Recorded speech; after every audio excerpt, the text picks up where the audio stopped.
Well, hello, friends, and welcome to Take Two. This is where we take a fresh look at ourselves and the world around us. And there's a lot going on in the world right now.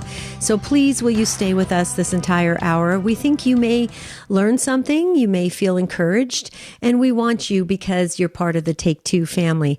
I'm Debbie Georgiani along with Jerry Usher, and we always say, and you, because you are the key person here to start calling in and sharing your takes, your experiences, your thoughts, your feelings on life in general today, Jerry, because it's unscripted. Unscripted indeed. We decided a couple of days ago to just round out this week, Wednesday through Friday, with allowing you to just call in and discuss whatever you would like, whatever's going on in your life, in the world, the church, a lot of church closings. In fact, I was a little bit disappointed here in my diocese. All masses were suspended. Public masses were suspended the other day. But I thought that they were going to leave churches open for private prayer, and I went to one for my prayer time yesterday, and it was all locked up. So I made a phone call, Debbie, and found out that sure enough, the bishop has just said, the churches are not to be open for any reason right now. So a lot of us are dealing with that. If you are, and we want to hear from you, how are you managing all of this stuff? Working from home, how are the kids doing right now? 833-288-3986. And we know because we've been staying on top of it as well, that we're getting daily briefings from the president and the committees that are working on this to ensure our safety and the plan going forward. I know that this day-to-day thing can be frustrating because we don't know what's going to happen tomorrow, and everybody's suggesting different things, and you're hearing things, you're looking at things on social media, and you're thinking, oh, could it get any worse? And then you turn the page and it does get worse. I mean, so we're dealing with that right now, and I'll tell you what, it can really mess with our minds. Things can start, fears can start to rise up inside of us that maybe we thought we had conquered, all sorts of anxieties, and maybe we're trying to have a plan for our family and our lives. And how can we really plan when we don't know what's happening tomorrow? All these unanswered things and questions. Let's talk about it. We are a family. My sister said this beautifully the other day. She says, you always say it's a Take Two family. Well, in families, we can talk, we can yell, we can scream, we can cry. We're there for one another. So would you please call in and share what's on your heart today? 833-288-3986. Well, maybe like me and many others, you are celebrating today a feast day because one of my middle names, I have two of them, Gerard Joseph Harrison Usher, named after my two grandfathers. So if you're celebrating St. Joseph today, if you're named after him, and maybe you just want to share, what he's meant to you in your spiritual life, as maybe you had devotion to him. We're talking about one of the great saints, a solemnity today, as a matter of fact. That's right. So, Debbie, on a solemnity, is Lent kind of suspended on a solemnity? How does that work? Well, it always was in my household because it's an Italian tradition, and I know in other cultures as well. We always had pastries, some kind of either cannolis or cream puffs or something in honor of St. Joseph. So it always was, and where I grew up, Jerry, Lent was always lifted for St. Joseph's Day. And speaking of that, Father Donald Calloway has the Consecration to St. Joseph that just flew off the shelves, the book. And I'll tell you what, I was watching on social media 2 nights ago, and he was talking about how it's time for St. Joseph to make his presence known. And that's very important. But we should have somebody weigh in on that, because I thought there was a dispensation for it. What did you think? I always thought so. Growing up, I did. I don't know. Maybe it was just in my little town in Caldwell, New Jersey. I don't know. Well, I don't know if it's a big thing today because it's not a Friday. I think sometimes if it falls on a Friday during Lent, that sometimes, on a solemnity, the disciplines of Lent are lifted. But again, Debbie and I are not exactly clear on that. So if we have a liturgist listening right now, give us a call at 833-288-3986. I say it is. Let's bet. I say it is. Okay. I say it's, yeah. I'll go along with that. I Googled it already. Oh, you did? I'm just we can kidding. talk I about don't know. we can talk about other things too, folks. If you've got a show topic suggestion, if you have a faith question you'd like to ask, Debbie and I are not apologists like Colin Donovan and Tim Staples and those guys, but we can talk faith questions. If you want to talk about a favorite devotional or prayer that you have, and of course the COVID-19 issue that's going on. So everything is on the table, whatever you want to bring. And I get awakened by my Twitter notifications during the night, Debbie, and I was awakened. I don't remember what time it was, but Bishop Thomas Tobin of Providence, Rhode Island, he is excellent on social media, and he tweeted this. He says, "I wonder, after the crisis is over and public masses resume, will people realize how much they need and missed the sacraments and hurry to church again? Or will they have grown lax and complacent and stay away for good?" He says, "I pray for the former. I fear the latter." That's powerful, Debbie. A bishop is concerned. And we've talked about that on the show. Yeah, we did. So many things to talk about, folks. And I think I won the bet, Jerry, that virtual bet that we made. I think it is. There is a dispensation. Well, then I'm going to give you a virtual gift. Use it any way you want. Yeah. A virtual dollar? That Monopoly money because you dragged out your board games like everybody else has done? Blow the dust off of them, yeah. Right. Okay, so it's unscripted, and wouldn't you believe it? We have full phone lines here because we are a family. Look how the family is stepping up. That is beautiful. Please don't forget that Pope Francis is leading a rosary live on EWTN radio. It's going to be 4 p.m. Eastern Time, 1 p.m. Pacific, and it's the Luminous Mysteries today. Please make sure that everybody just stops what you're doing for about 20 to 30 minutes and pray the rosary together. Let's storm heaven, because miracles can and will happen when we come together as the mystical body of Christ and we live out our baptismal call and do the right thing. And prayer is part of it. Having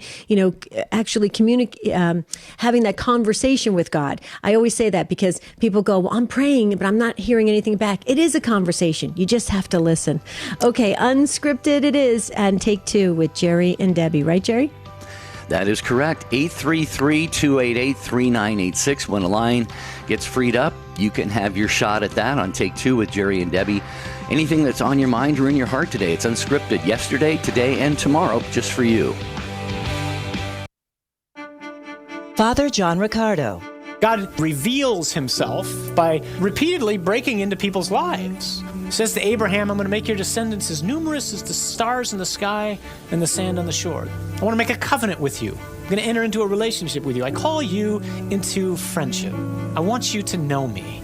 He does it because he wants the individual or the individuals to know him, because that's why we're here. But he also does it so that they will help others to know him, so that they will tell others about the one that they've met, the one who's spoken to them, the one who has done great things on their behalf. Because faith isn't private, it's meant to be shared. That's why he reveals himself to us. The saving deeds that we see God do in the Old Testament, which give us access to his identity and to who he is, all find their fulfillment in Jesus. The people you know and trust are on EWTN.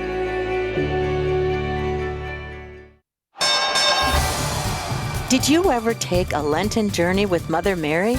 Well, Father Edward Looney will take us with him in the first hour of The Good Fight. In the second hour, Theresa Williams, author of Love Your Cross, will tell us the inspirational story of her struggles and the profound relationship she has with Jesus because of it. That's The Good Fight on EWTN Global Catholic Radio Network.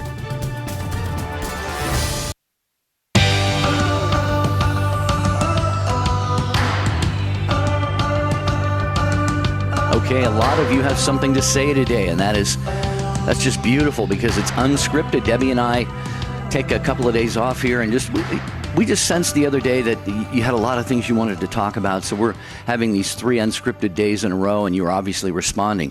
So we'll get to your calls in just a quick second there. I also want to remind you of another program on EWTN Radio, most of these same stations.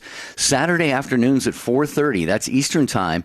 Doug Keck interviews authors of really inspiring and impactful books.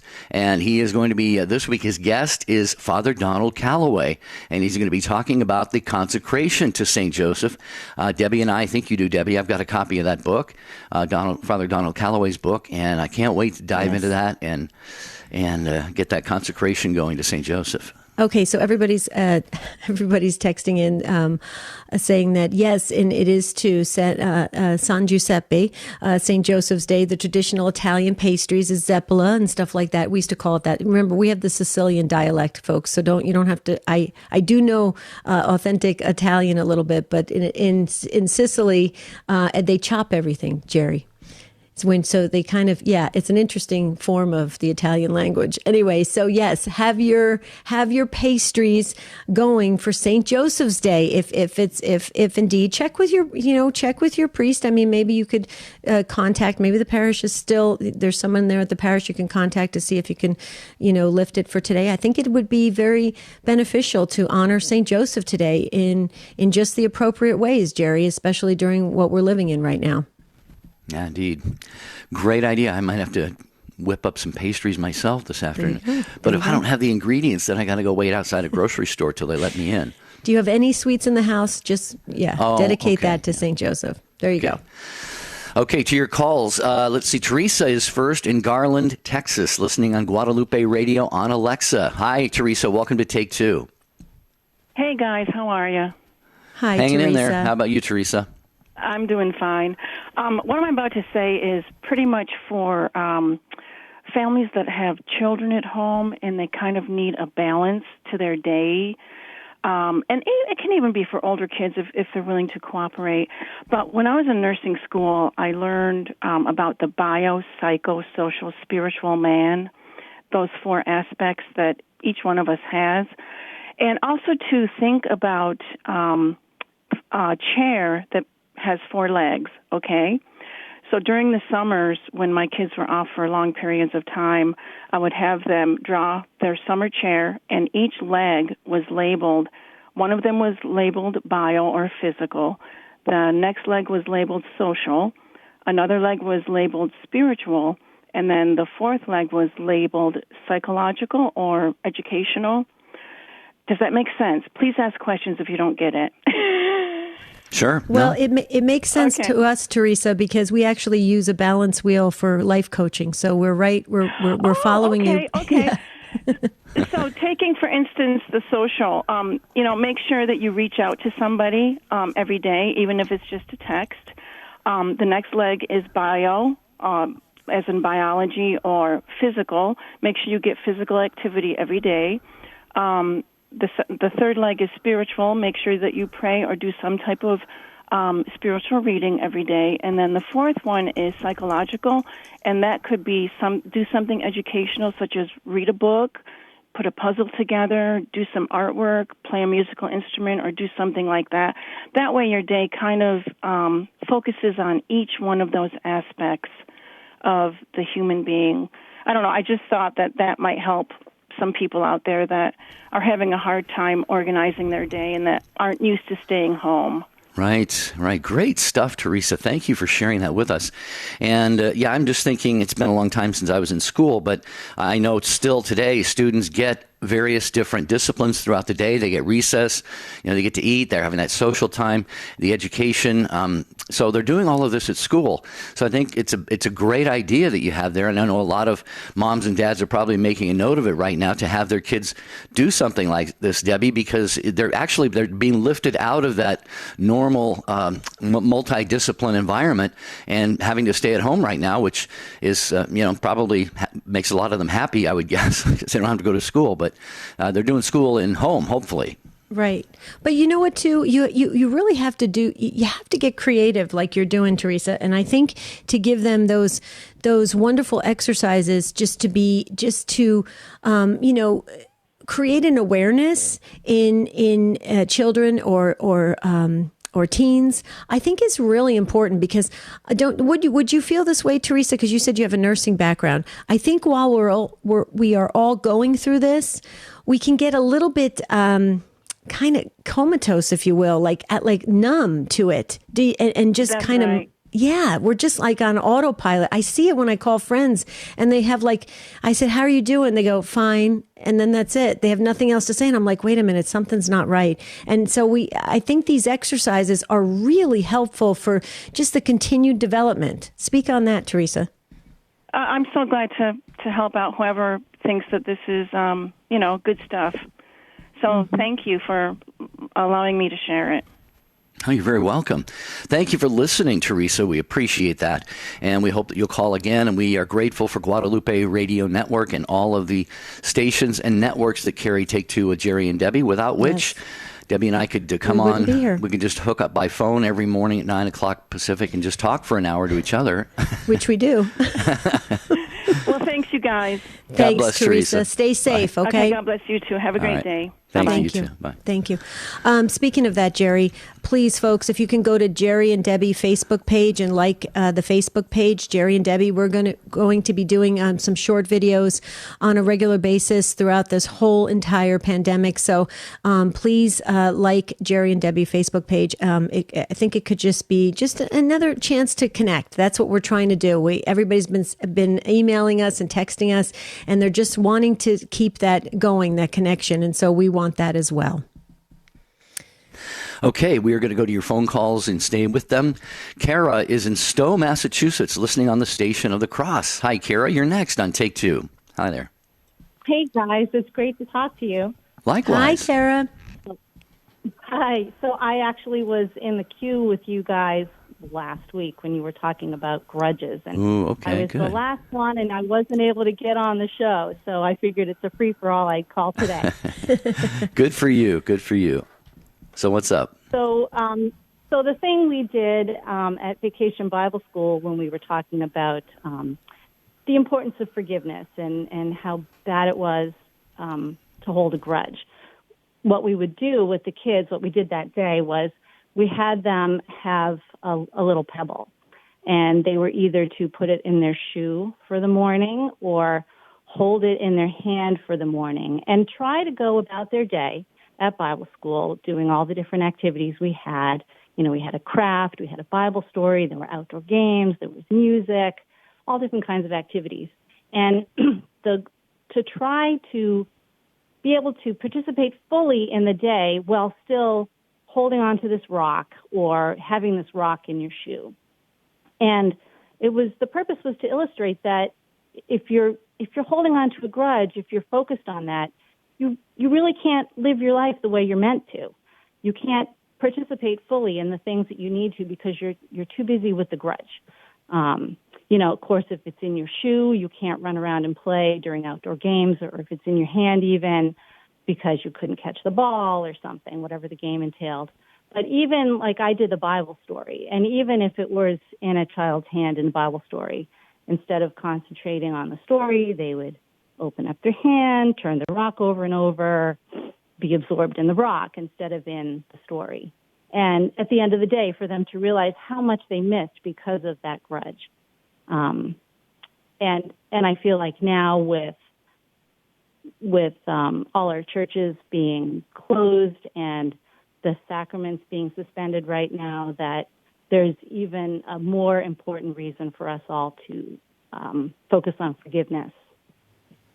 Excellent. Excellent, Kara. I have to tell you, you jogged my memory because many years ago, we actually used that exercise with the junior high students.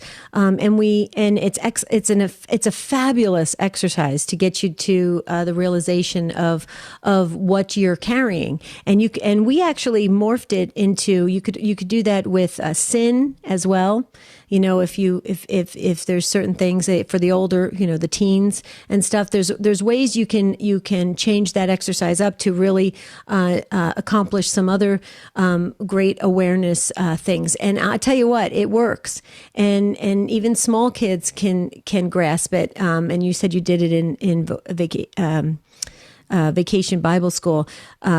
And I'll tell you what, it's beautiful. It's a beautiful thing to do. And the more we do these kinds of exercises, I think we are making people fully alive and active in their spiritual life. Because right now, when you look at it how we are existing, right? We have our phones, we have our tablets, we have our TVs, our flat screens and everything. We have all this technology around us, and we're kind of trying to navigate life with all of this craziness around us, when we can get it back to what we need to do, how we are active in our own life and spiritual life.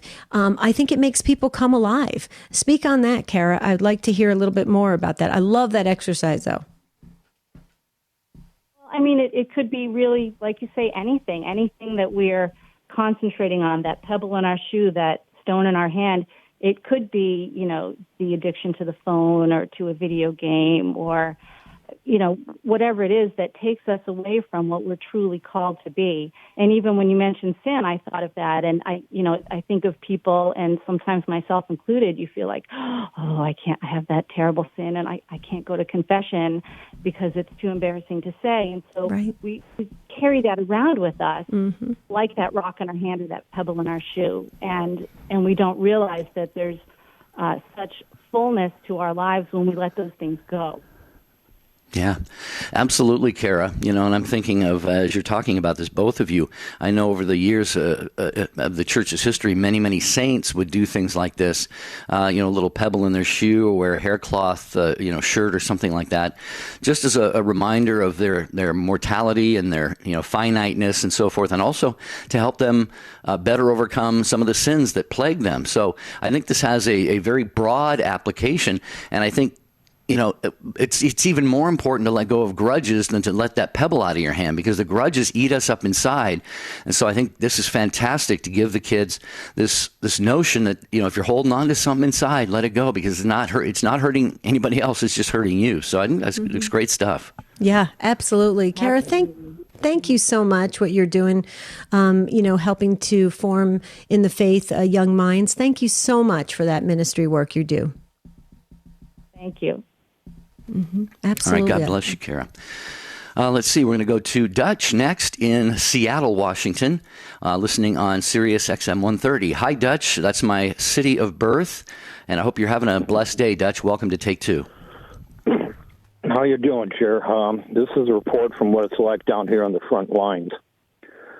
A few days ago, naturally, Archbishop Aitken closed all the parishes, but they're still open for prayer. A few days ago, one up in Kirkland that I go to had limited amounts of confession. But the economic impact, personally and otherwise, has been pretty severe. I got laid off a month ago from my aerospace job because of the Boeing 737 MAX disaster, and that's been wreaking havoc here with Boeing and with all the subcontractors. Thousands of people are either out of work or on very reduced schedules at all. Then with this corona plague hitting, it took me 20 minutes to drive from Tacoma to Seattle last few days this week. Normally, that's 3 to 4 times that amount of time. There's no traffic out at all. Uber and Lyft and all the rideshare places have been getting slaughtered. My yield has been down to nothing, and I've had to get on Cobra, which is murderously expensive for health care. And I'm trying to get on Medicare if I could. And just generally speaking, all my plans for the near future for here and my fiance have just been hit with a battleship salvo. And it's just not getting any better. There's another rideshare thing I'm going to look into today to see if I could qualify for that, because I can't even afford to pay my taxes this year so far. It's the worst possible typhoon you could possibly imagine. There's no end in sight. Right. I'll be sending you another email in a few hours about countermeasures that President Trump is considering doing. But it's bad out here, man. It's bad everywhere. It really is, Dutch, and we're glad to get your perspective. I'm not because you're going through all of this, but just to really put some things in perspective here. And I know you mentioned the government, Trump administration, and by the way, it's really very refreshing to see the Democrats and Republicans working together on these things, not politicizing it, because it really is somewhat, yeah, but more than they otherwise might.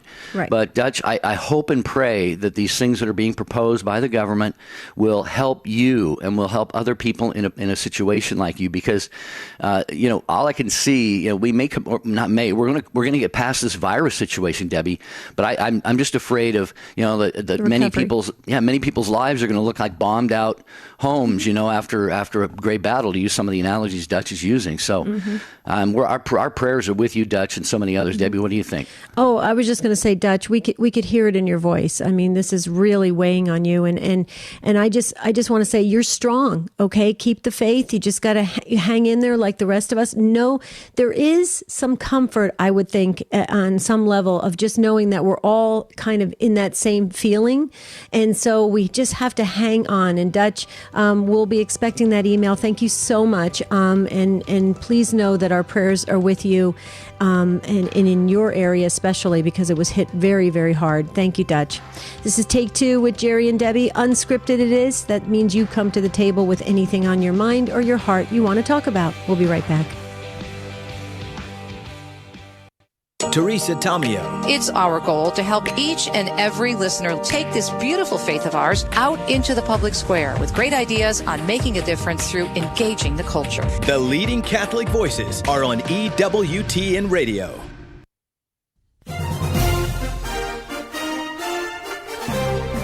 Hello, this is Janet Morena of Priests for Life with Pro-Life Update.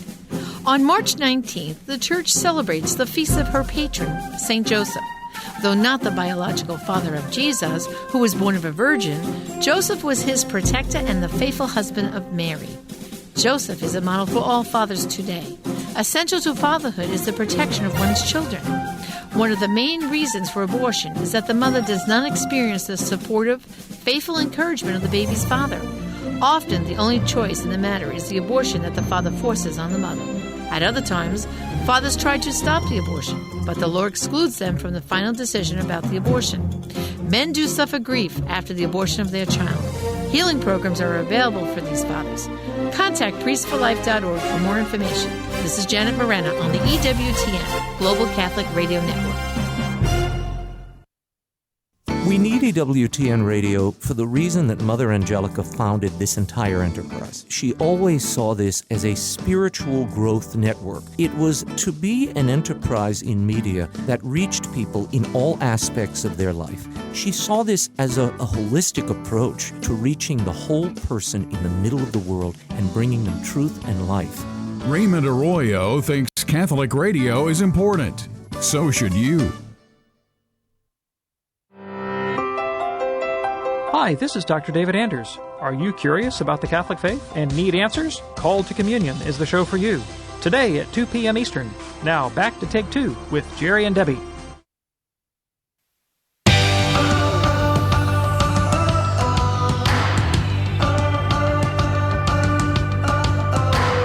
Well, wherever you happen to be today, you've got a lot of things on your mind, maybe things in your heart, maybe burdening your heart. We've heard from people who have really a sense of calm and peace amidst everything that's going on. So feel free to join us here on this unscripted show, and it could be about anything that's going on, in your life. Maybe you had some travel plans, and those, now you're having to put those on the shelf or something, or it could be a past show. We just had Kara, I believe it was, talk about the show on grudges. If you want to ask a faith question, suggest a future topic, that's what Unscripted is about. 833-288-3986. And Debbie, you alluded earlier to the life skills, and Stand Tall Today is where people can find a growing team of certified life coaches. And Debbie, we're also being, double certified for disaster relief. Disaster recovery and restart coaching we're certified in. So please check out standtalltoday.com, because that's exactly what we're in. All right, we have a disaster happening, unfolding right in front of our eyes, and we need to restart. And so if you need help along the way, we're here and we're certified. Standtalltoday.com. Jerry, I love our Take Two family. I just have to say this. This is so cute. I said at the beginning of the show that in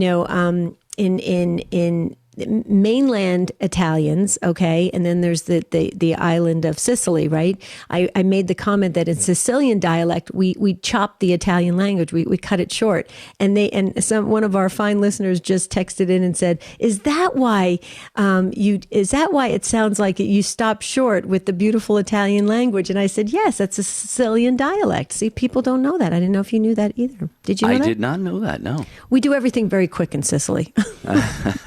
And use your hands for everything, right? Yeah. All right. So that's very Shall we sweet. go back to calls? Yeah. Okay, Brian is in Wichita listening on Catholic Radio Network to Unscripted on Take Two with Jerry and Debbie. Hello, Brian. Welcome to the program. Hi, Brian. Hi. Hey, great show. Oh, thanks. Thank you, Brian. Happy St. Joseph's Day. Yes, happy St. Joseph's Day to you, too. In fact, I chose him as my confirmation name. Awesome. The man amongst men, the terror of demons. Yep. Mm-hmm. Amen. So, hey, I was calling about the closing of churches.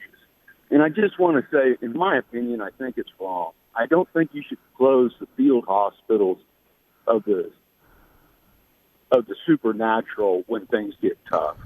I guess the church didn't do that during Diocletian's time in the early church, and that's what led so many pagans into Christianity, in Rome when the plagues went through. And I don't think we should do that today because along with, I work in a refinery, and you can say, well, why do you need to go to work? Well, that's to make fuel so that people that make the medicine and transport the medicines can get it to these hospitals to help people.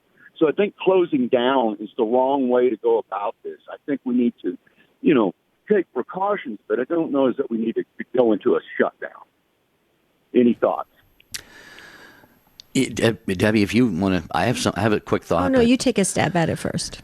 Well, yeah, I in many ways, I agree with you, Brian. I think the one thing that we're looking at here versus maybe other types of disasters or catastrophes is that this is something, it's a virus that can be apparently easily spread from one person to another. I've gone back and forth on this question many times, and I think here's one of the thoughts that came to mind. I think we're looking at sort of either peer pressure or political correctness or what have you. I'm not criticizing bishops for doing this. I'm just simply saying they're looking at secular institutions and restaurants and bars closing down, and we're being told don't get within 6 feet of somebody, and no groups larger than 10.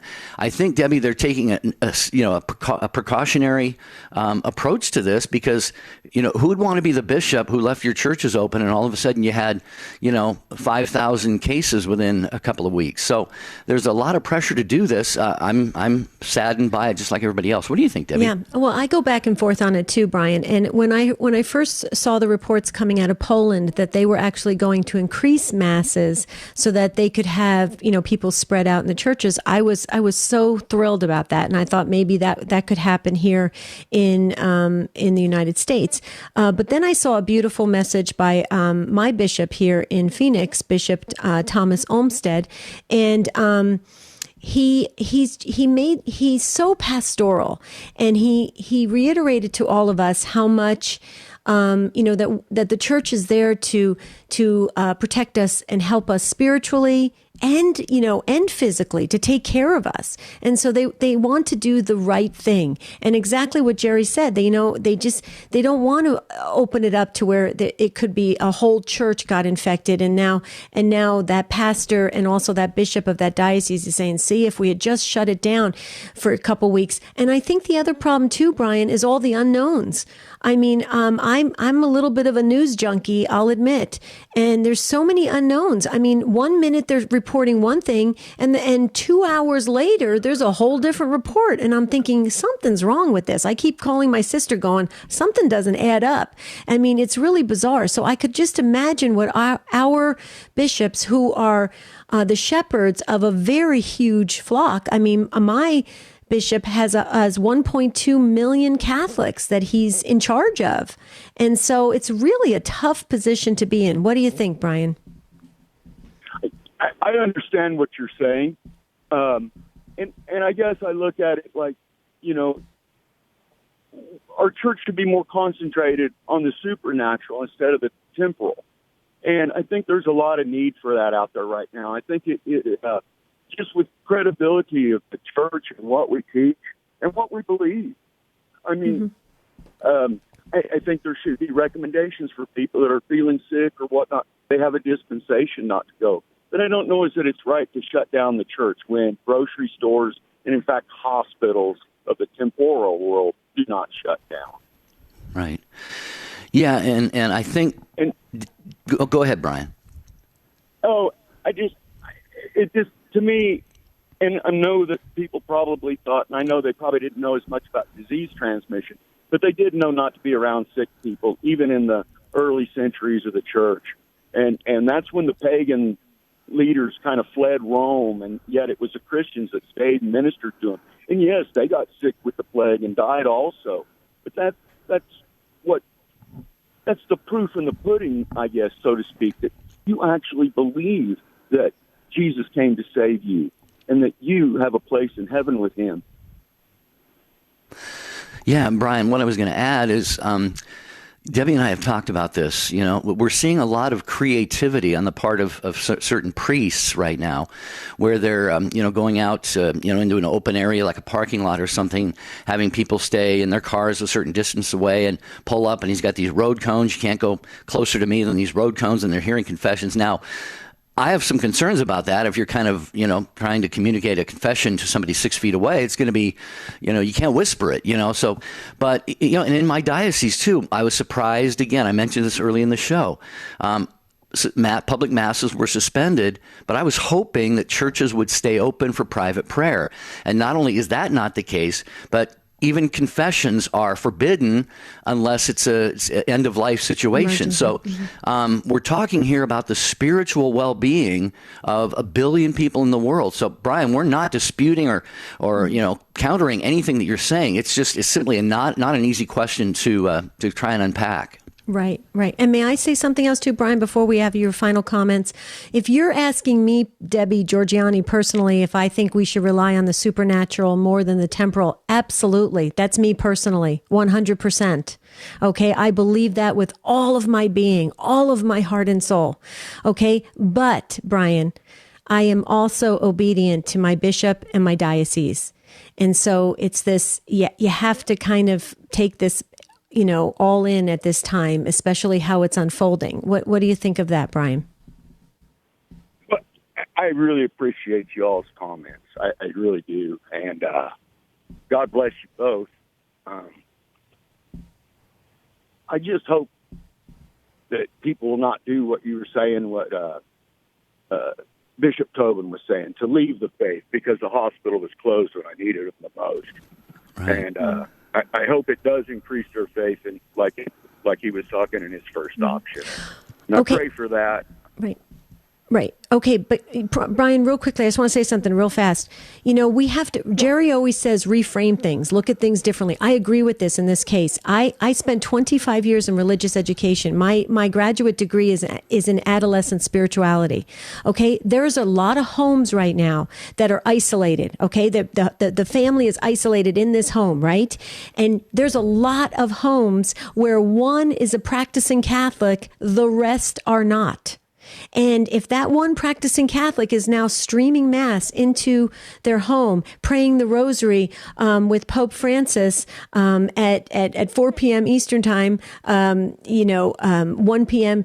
Pacific Time, and the family is absorbing that and hearing that, I really believe there's a chance, Brian, that people will come alive again and realize God has and needs a place in their homes and in their lives. What do you think? What do you think, real quickly, about that?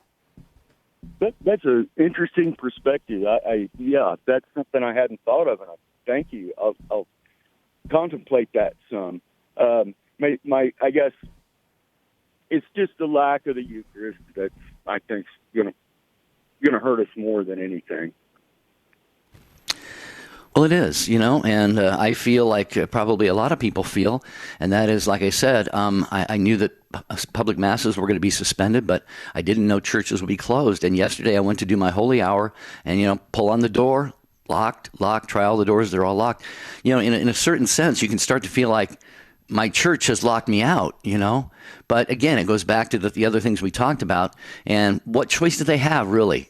Debbie, I don't know that they really have a choice other than to do what they're doing. It's a big responsibility to be a bishop. It's a huge responsibility. And especially in this day and age, when the church is under attack, people are always criticizing the church. It's a terrible position for them to be in. And, they're trying to do the wise thing to protect all of us. Maybe, just maybe, when we have this realization that the door is locked or, it's not so easily available to us, maybe it will create inside of us this deep appreciation that we never want this to happen again. Never want this to happen again. So it's interesting, but I'm all in favor. I mean, that's me, Jerry, I'm the first one to say, take the spiritual side, the supernatural side, the God side over anything that this world can offer. Absolutely. 100%. Thank you, Brian, for your great contribution to the conversation. We appreciate that.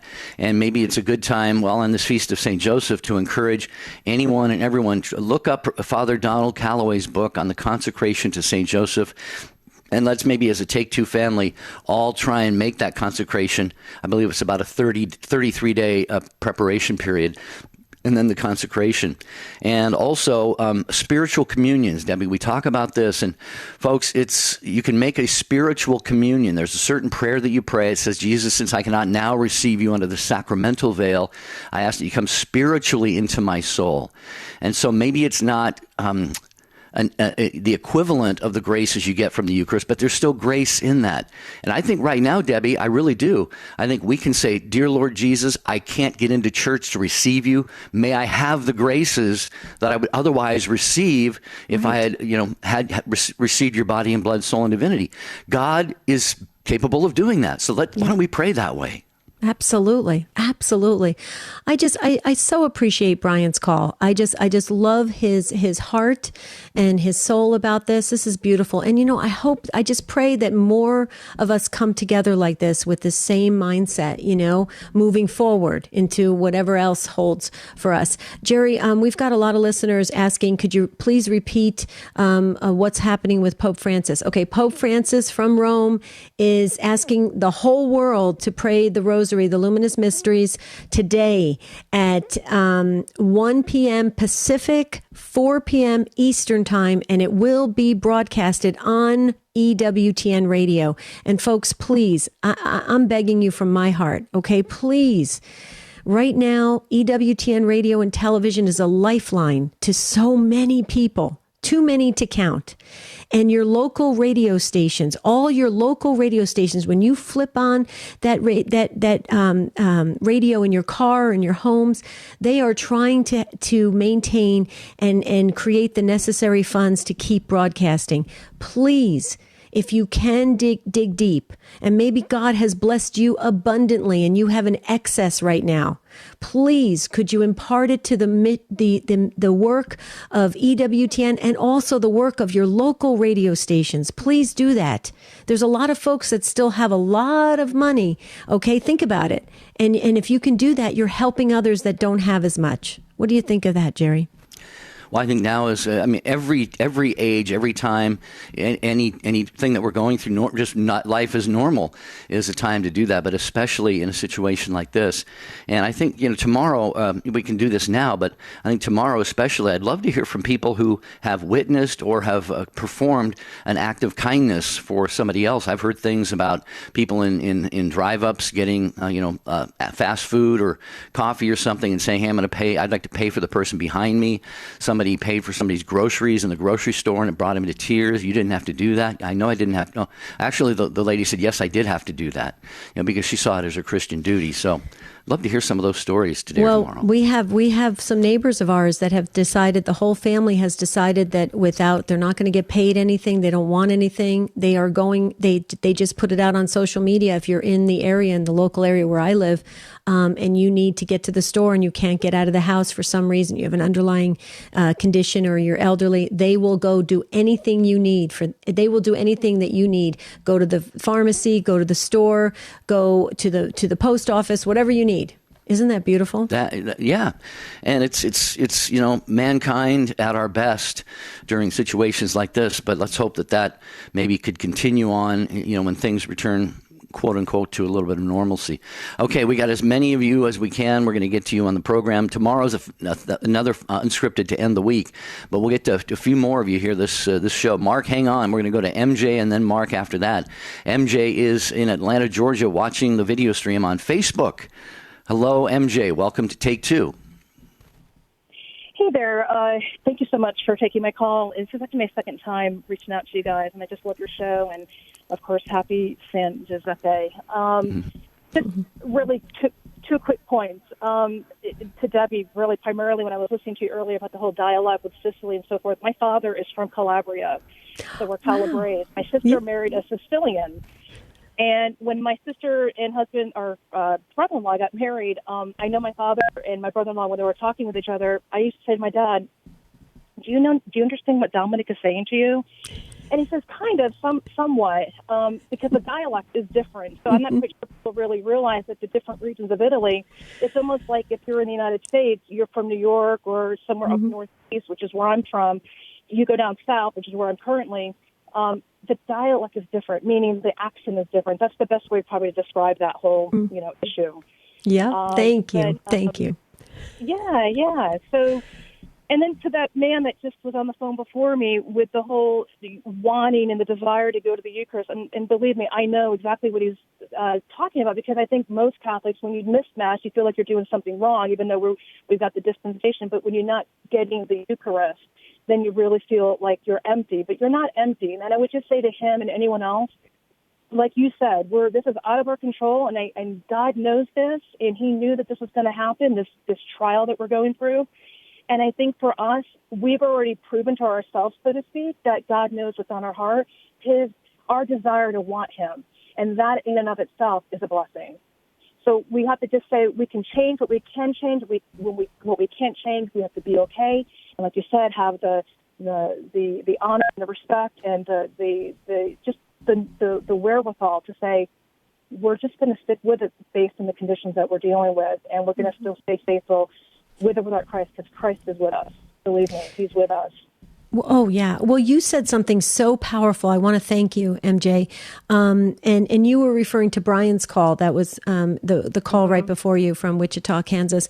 But MJ, you said our desire to want Him. Well, let's pray for one another that everybody deepens their desire. Okay, we deepen the desire. We have to make the most out of this. If we don't, this is a missed opportunity. This is just a mess. That's what it is. It's an absolute mess with dire consequences and deaths and just it. I can't even watch. When you talk about Italy, I can't even watch the news footage from Italy. I get so sick to my stomach when I see the caskets lined up and how many priests have died and all the people in so many hundreds in one day. It just makes me so sad. And I think to myself, we in America, and everybody that's listening, I know we have a worldwide audience right now, but I'm just primarily talking to us in the United States and Canada. You know what? We've got to make the most out of this. We've got to get on our knees. I believe it so firmly we have to start praying in such a deep way that we connect with God for all of humanity, to help all our brothers and sisters, whether they're here or in Italy or in Iran or in China, wherever they are. We have to help one another through prayer. So MJ, you struck something real deep inside of me that I've been praying about, and I just hope we don't miss this. It's a great time for spiritual growth. What do you think, MJ? It is because the whole reason why I'm calling today is because the past 3 years now, our very good friends who live in Florida, which is where my husband and I used to live, they were our neighbors, and we were like best friends for like over a decade. We just bonded with each other. We're all Catholic, and we get it and all that. We prayed for each other. Well, our friend is dying. He has cancer that he's been battling the last 3 years. And I've been wanting on my heart to pray, obviously, for them to go through this. And I've been saying to my husband, why isn't our friend calling? Charlene has her name. Why isn't she calling us? I want to hear her voice. We can't be there physically right now because life is busy. I teach. My kids are in school still, and I want her to call me. I just want to hear her voice so I can help her with this. So But she wouldn't. We would text, so you make the best of it. And she would say, I'm not ready yet. I said, okay, I respect that, but I'm going to pray for you. So this has been going on for the last 3 years, and we did see each other in July. I had to go down and see my parents in July, which is great. We did a surprise visit to their house, which was the world of difference, and it was awesome. So out of the blue, last night, I got a phone call, and it was her. I saw her name come up, and my heart was pounding because I'm thinking she's either going to tell me something good or she's going to tell me something bad. So I had to, take a deep breath, took the call, and all I heard was just wailing, this really deep, guttural wailing on the phone.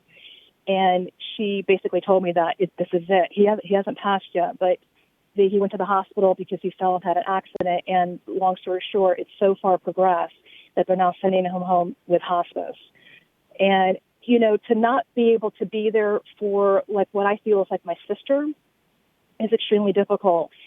And I just want to say, as much as God is looking down at them and as they go through this trial, and we understand the whole effect of prayer, in a weird sense, not that I need it, but in a weird sense, my prayer was answered because all I prayed for, I want to hear her voice. I want to know what's going on. And God answered that for me. And I don't need the prayer.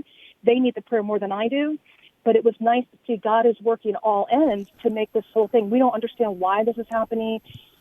It's happening. And in the midst of everything that we're going through in this crazy world, life is going on. And, it's just, you want to be able to do something, but I just want to say to anyone who might be going through something like this, where sometimes we don't feel like prayer is tangible, it is tangible. And there are going to be times where we're not going to understand certain things. There are going to be times where there's going to be full clarity and we're going to understand it. And we just have to continue with our prayer. Like today, 4 o'clock, I'm setting my alarm to make sure I'm available at 4 o'clock because I do believe in prayer. Always have and always will. And I just want to know, to let everyone else out there, don't give up, don't stop. Just because you don't see the fruit right away, it's there and it's just taking its time to grow. MJ, are you comfortable sharing this gentleman's first name or maybe both of their first names?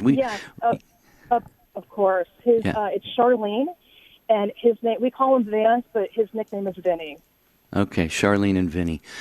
Well, they have now the prayers of the global Take Two with Jerry and Debbie audience, and thank you, MJ, for having such great love and compassion for them. I know that they appreciate it so much, and we're going to be praying for you, too, as well. Thank you, MJ, for your contribution to this Unscripted program, which we're doing again tomorrow. Mark in Michigan, listening on Sirius XM 130. Mark, we've got 60 seconds, and then we're going to hear that closing music. So if you can do it in a minute, Mark, go ahead. All right. Thank you, Jerry and Deb, for taking my call. Sure. You saved the best for the last. That's right. I'm calling today's honor, St. Joseph, great patron saint, yours too, and mine too. I've seen many miracles in my life. Real quick, I know it's in a hurry, but my wife 3 years ago had bacterial meningitis, and she was on life support for 5 days, and they said that she wasn't going to make it. Well, she made it, and it's perfectly normal.